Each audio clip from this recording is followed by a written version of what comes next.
Have you ever felt stuck? Working on a project, have you felt that your concept could be better? And were you clueless on what to change to improve it?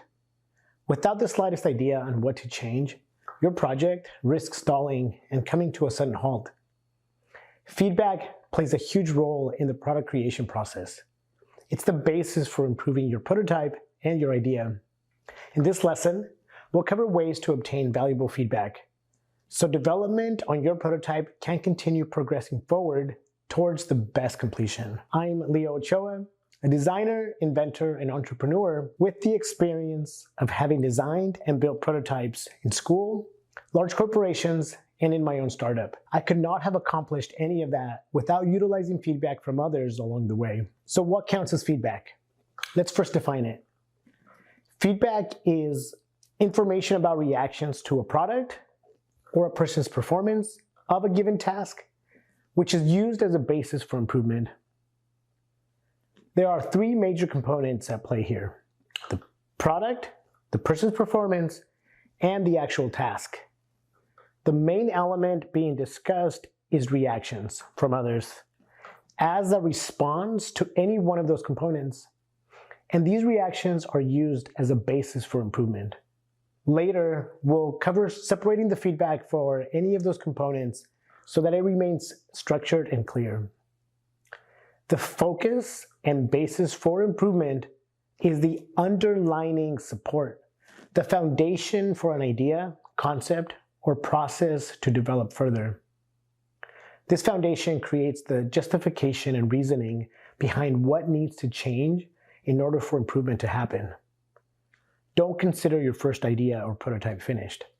Think about it simply as a starting point for improvement and learning to happen. Understand that there's a lot about your idea you just don't know yet. And for that reason, it has the potential to become a better idea. Aim to understand everything about your prototype. Look at it from every viewpoint, every single side, and every single angle. Look at it from the inside and the outside. Understand how it's made and how it works. By studying it, you'll know what to change, reduce, or remove. Feedback is identifying areas of weakness that could become an issue, or strengths that could become a bigger opportunity to add value. Let's start with giving feedback. When you give feedback, you're being the eyes for someone else. You're helping them see weaknesses and strengths in their ideas and their work by looking at their work in ways that they cannot see themselves. The best thing you can do is offer your honest reaction and formulate it as a response. You're offering the gift of a fresh perspective. Focus on being as clear and descriptive as possible. Point out what is working for you and what is not working well from their prototype.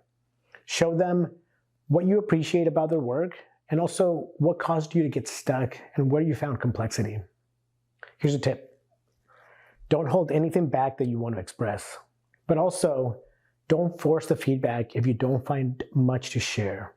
Remember, giving feedback is about contributing to the improvement of their work. In return, when receiving feedback, it's a tremendous value to improving your work. When we are too focused on making our prototype, we tend to develop narrow vision, which makes it difficult to see our work from a fresh point of view. And receiving feedback allows others to point out what they appreciate from our work and what can be simplified to remove complexity. When receiving a fresh point of view, you're getting a raw and honest reaction from the person, and you can get a clue of what a first impression from a user will be like. You are getting closer and closer to viewing your work from your user's point of view. When asking for feedback, be explicit. Make it clear what kind of feedback you are seeking.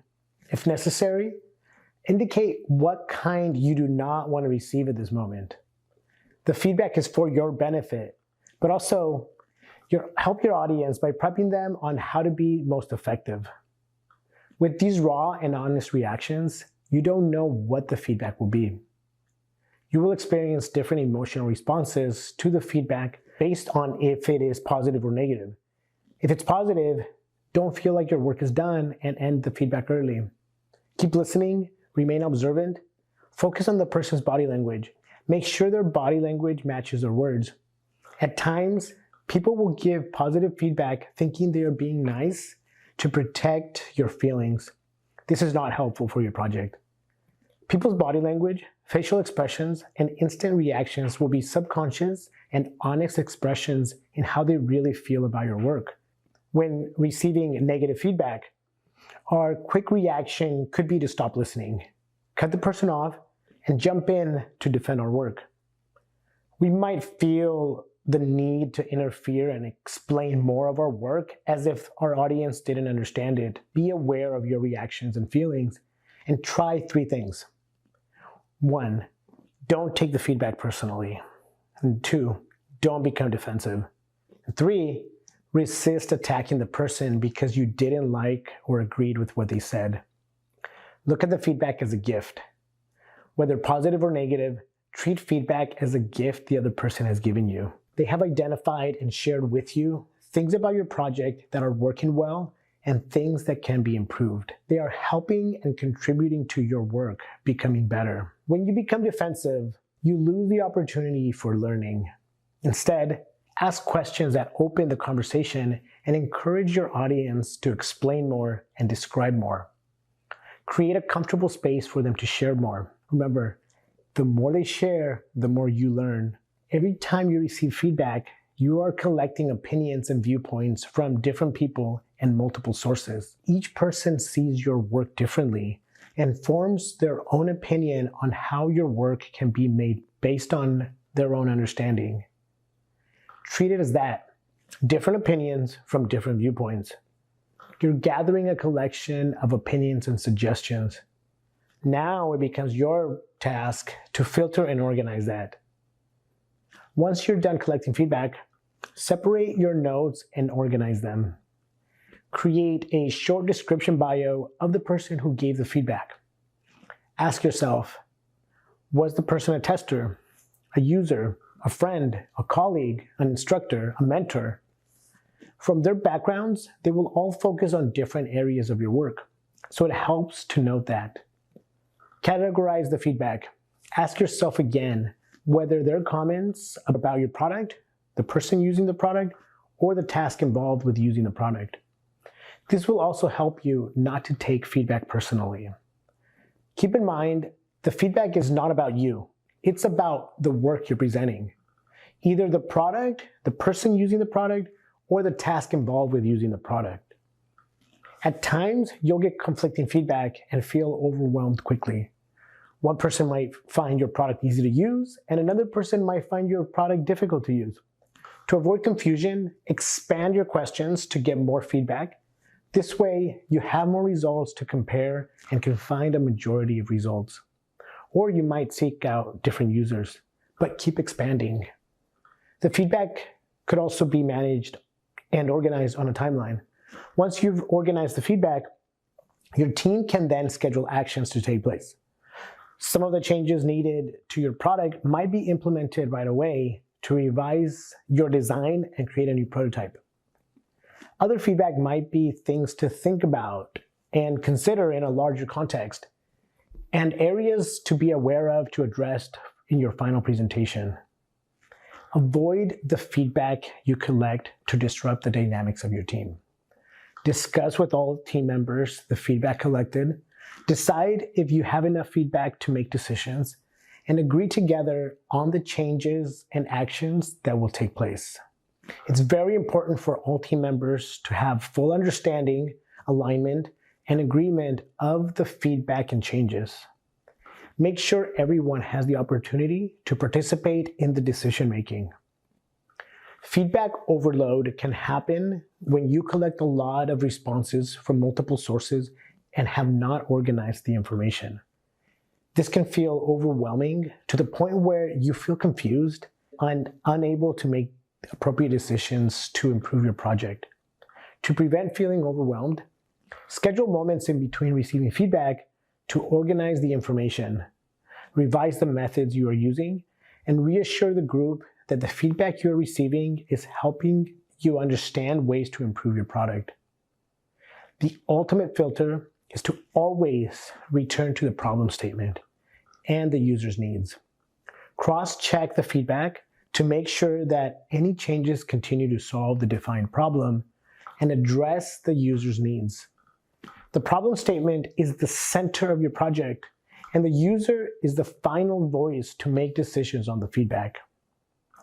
Check in with your team along the way to assure everyone continues in agreement with the methods and sources you are using to receive feedback. Make sure everyone is giving input and has their voice and opinion heard to prevent disagreement later on. Well-constructed feedback keeps the focus on the product, the person using the product, and the task involved with using the product. It looks for and balances both positives and negatives within the feedback. It is honest and not forced. It provides useful suggestions to how things can be improved and aims at being as descriptive and informative as possible. It does not attack individuals, nor shoot ideas down that have not been tested. Strong, successful projects and teams create closed feedback loops in their development process. A closed feedback loop consists of developing a prototype, testing and receiving feedback, collecting and organizing the feedback, transferring feedback into actionable changes, and finally, improving the prototype. To recap, it's important to give and receive feedback. Feedback is a gift to improve your work. Do not take feedback personally or become defensive. Organize the feedback to make decisions and aim to create closed feedback loops. The problem statement and the user's needs are the final filter to cross-check your feedback. Here's some pro tips. Get comfortable giving, asking for, and receiving feedback. The more you do it, the more comfortable you will become, and the more your work will improve. Giving and receiving constructive feedback are skills that can be applied to areas of life way beyond your project. Here's a quick exercise. Practice giving and receiving feedback within your team.